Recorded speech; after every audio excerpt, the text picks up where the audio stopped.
Hello दोस्तों, कैसे हैं आप लोग। उम्मीद करता हूँ बहुत ही अच्छे होंगे। तो आज की इस वीडियो में आप लोग का बहुत ही स्वागत है।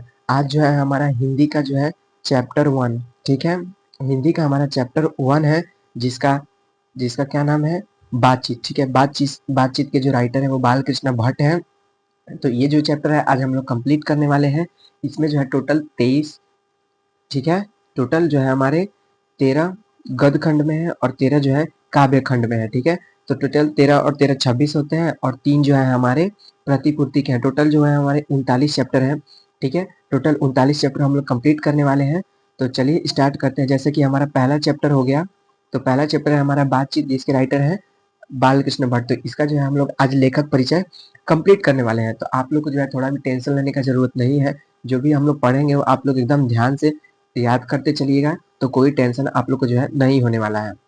तो चलिए स्टार्ट करते हैं। जैसा कि थोड़ा मैं इसका थिकनेस कम कर लेता हूँ।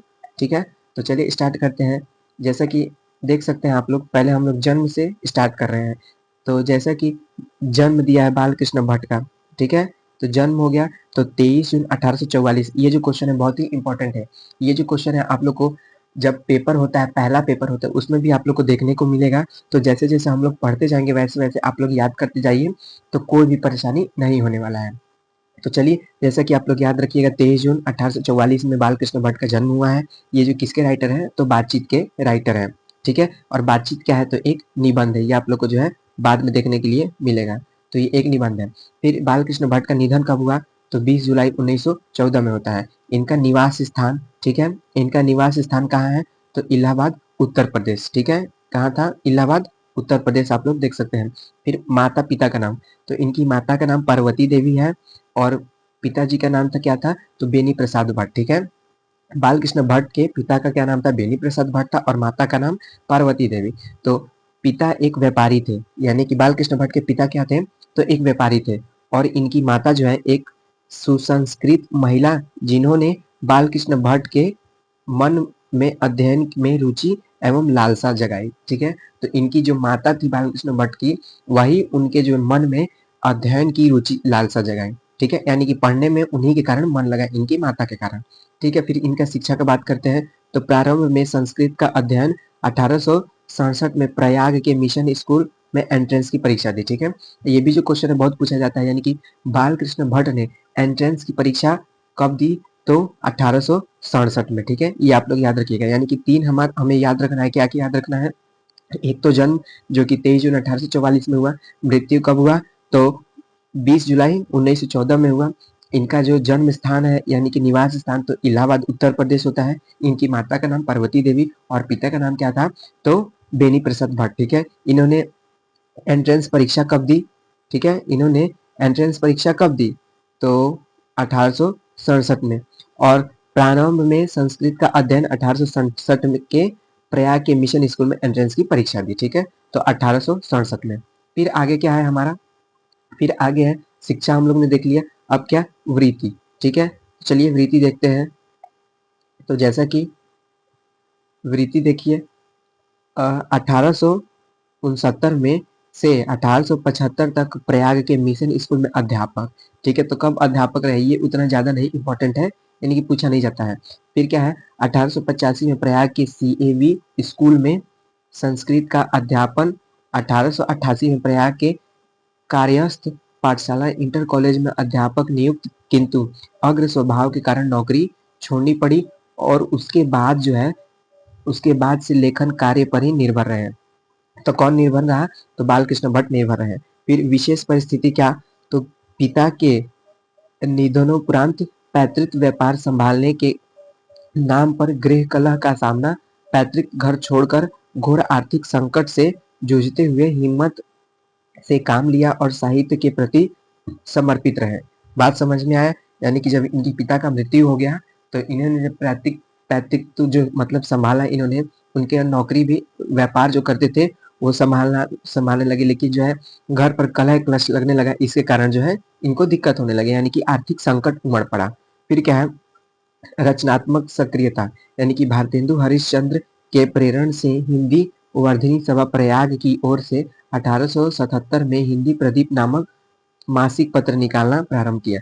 ठीक है, ये आप लोग याद रखिएगा। यानी कि जो है इन्होंने कौन सा प्रदीप नामक पत्रिका, कौन सा मासिक पत्र निकाला? तो हिंदी प्रदीप। कब निकाला? तो 1877 में। बहुत ही इंपॉर्टेंट क्वेश्चन है, ठीक है। 1877 में हिंदी प्रदीप नामक, और ये कितने वर्षों तक चला? तो 33 वर्षों तक चला। बात समझ में आया? यानी कि 1877 में हिंदी प्रदीप नामक मासिक पत्रिका निकाला, और ये कितने वर्षों तक चलाएंगे? तो 33 वर्षों तक, ठीक है।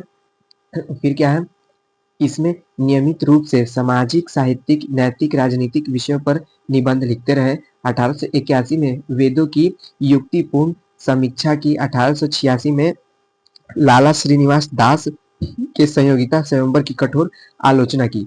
अब ये भी देखिए, यहाँ पर दिया संयोगिता स्वयंवर, ये भी जो बहुत ही इंपॉर्टेंट है। संयोगिता स्वयंवर किसकी है? तो बाल कृष्ण भट्ट की। इनकी दो यहाँ पर जो दो दो हमें याद रखना है, एक तो संयोगिता स्वयंवर और एक था हिंदी प्रदीप, ठीक है। चलिए आगे बढ़ते हैं। जीवन के अंतिम दिनों में हिंदी शब्दकोश के संपादन के लिए श्याम सुंदर दास द्वारा काशी आमंत्रित, किंतु अच्छा व्यवहार न करने पर अलग हो गए।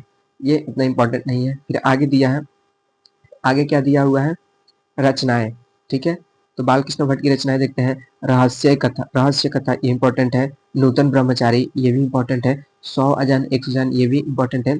गुप्त वैरी ये इंपॉर्टेंट नहीं है। रसातल यात्रा ये भी नहीं, ये सब नहीं है, ठीक। सद्भाव का अभाव ये इंपॉर्टेंट है। यानी कि आप लोग को देखना है रहस्य कथा, नूतन ब्रह्मचारी, 100 अजान 100 जान और सद्भाव का अभाव, ठीक है। फिर नाटक पद्मावती, किरीटानुर्जनिया, वेणी संहार, शिशुपाल, ये सब दमयंती स्वयंवर, ठीक है। संयोगिता स्वयंवर और दमयंती स्वयंवर किसकी है? तो बालकृष्ण भट्ट की है। फिर शिक्षा, ये सब उतना, वनवास, पतित, कुटर, कटर, ये सब जो है इतना इंपॉर्टेंट नहीं है, ठीक है। रेल का विकट खेल ये इंपॉर्टेंट है। जो भी इंपॉर्टेंट होगा मैं आपको बता दूंगा, ठीक है। एक रेल का विकट खेल, ठीक है, एक रेल का विकट खेल हो जाता है। फिर आगे बढ़ते हैं। फिर जो है प्रसन्न, जैसा काम वैसा परिणाम, नई रोशनी का विष, आचार विडंबना आदि निबंध, 1000 के आसपास निबंध, जिसमें से 100 से ऊपर बहुत ही महत्वपूर्ण जो है इनकी, बहुत ही महत्वपूर्ण जो है भट्ट निबंध माला के नाम से 2 खंडों में संग्रह प्रकाशित, ठीक है। तो ये जो है यहाँ पर क्या क्या इंपॉर्टेंट था मैंने बताया। एक तो आप लोग को याद रखना है इनका जो जन्म है, बालकृष्ण भट्ट का जो जन्म याद रखना है, इनकी मृत्यु, इनका निवास स्थान यानी इलाहाबाद उत्तर प्रदेश, ठीक है। फिर भट्ट जी की माता पिता का नाम यानी पार्वती देवी और बेनी प्रसाद भट्ट, इनके पिता क्या थे? व्यापारी थे, ठीक है। फिर इन्होंने एंट्रांस की परीक्षा कब दी? तो 1867 में। फिर आगे बढ़ते हैं। फिर आप लोगों ने देखा ना हिंदी वर्धनी यानी कि हिंदी प्रदीप जो 1877 में प्रतिपादन हुआ, कितने वर्षों तक चला? तो 33 वर्षों तक। फिर आगे हम लोगों ने देखा, क्या देखा? तो इनकी रचनाएं देखा। तो रचनाएं में हम लोग ने देखा रहस्य कथा, नूतन ब्रह्मचारी, 100 अजान 100 जान, ठीक है, सद्भाव का अभाव। फिर आगे जो देखा एक दो दमयंती स्वयंवर, ठीक है, दमयंती स्वयंवर, ये सब जो है इनके इंपॉर्टेंट है। फिर चलिए आगे बढ़ते हैं। फिर जो है हमारे यहीं तक रहा, अब आगे जो है चैप्टर चालू होगा, ठीक है। तो चलिए यहाँ तक हम लोग देख लेते हैं इसमें किस चीज के बारे में जो है पढ़ना है। तो बाल कृष्ण भट्ट आधुनिक हिंदी गद्य के आदि निर्माताओं और उन्नायक रचनाओं में से एक है। वे भारतेंदु युग के प्रमुख साहित्यकार में से, ठीक है। ये क्या है? आधुनिक युग के, ठीक है। अगर काल पूछेगा, काल में काल अगर पूछे तो आधुनिक काल, लेकिन अगर युग पूछे तो भारतेंदु युग, ठीक है। वे हिंदी के प्रारंभिक युग के प्रमुख और महान पत्रकार, निबंधकार तथा हिंदी के आधुनिक आलोचना के प्रवर्तकों में अग्रण्य हैं। उन्होंने आधुनिक हिंदी साहित्य में अपने प्रतिभाशाली जनधर्मी, आगे बढ़ते हैं, जनधर्मी व्यक्तित्व और लेखन के एक जीवन धरातल, नवीन दिशा और नया रंग रूप के मानस दिया। निश्चय ही इस महत्तर युगांतकारी कार्य में रहे हैं, एकांकित है, ठीक है। तो इतना ही यहाँ पर इंपॉर्टेंट है। ये सब जो है आपको इतना जानने का जरूरत नहीं है। फिर जो हम लोग चैप्टर पढ़ेंगे, लेकिन आप लोग को ये जो है याद रखना है इनका जन्म, मृत्यु, किस पत्रिका का संपादन किया, ये सब जो है। फिर हिंदी प्रदीप के बारे में 33 वर्षों तक चला, जो 1877 में प्रतिपादन किया। तो उम्मीद करता हूँ आप लोग को जो है अच्छा लगा होगा। तो इस वीडियो में इतना ही, और टेंशन का कोई जरूरत नहीं है आप लोग को। तो चलिए मिलते हैं अगली वीडियो में। धन्यवाद।